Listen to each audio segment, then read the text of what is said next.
நான் இப்போ ஸ்டார்டிங்கில் வந்து நோட்ஸ், ஏன்னா ஒரு 12 வருஷத்துக்கு அப்புறம் வந்து ஒரு நோட்டு பெண்ணை எடுத்து நான் எழுதுறேங்கிறது வந்து எனக்கு அது ரொம்ப பெரிய அது அதாவது ஒரு ரொட்டீன் ஹவுஸ் ஒய்ஃபாக போயிட்டதுக்கு அப்புறமா ஒரு பெண் எடுத்து எழுதுறது வந்து இதெல்லாம் என்னால் பண்ண முடியுமா?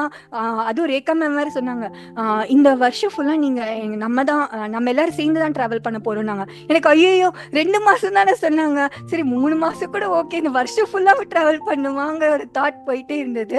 அப்புறம் அதோட அர்த்தம் இப்போதான் புரியுது ரேகா மேம் அப்போ சொன்னது. ஸோ ஏன்னா அவ்வளோ இருக்கு நம்ம எக்ஸ்போர்ட்குள்ள, அவ்வளோ விஷயங்கள் சார் கொண்டு வந்து அந்த ஃப்ளோ சார்ட் அதை ஒவ்வொன்றும் வந்து ஒவ்வொரு நாளும் அதை பண்ணும்போது அந்த டாபிக் ஒன்றுமே அவ்வளவா சிங்க் ஆகாத மாதிரி எனக்கு தோணும். பட் ஆனால் அது இப்போ ஃபர்ஸ்ட்லேருந்து இப்போதைக்கு பார்க்கும்போது அதோட ஃப்ளோ சார்ட் எந்த அளவுக்கு அவர் வந்து ஒவ்வொன்றத்தையும் யோசிச்சு இது இந்த இடத்துல தான் வரணும், இது இந்த இடத்துல இது பண்ணணுங்கிற அலைன் பண்ணி கொண்டு போனது வந்து ஒவ்வொரு விஷயங்களும் ஆச்சரியமா இருக்கு. எப்படி இப்படியெல்லாம் ஒருத்தவங்க மெனக்கெட்டு ஒரு விஷயத்த பண்றாங்கங்கிறது வந்து ரொம்ப வியந்து பார்க்குறோம்.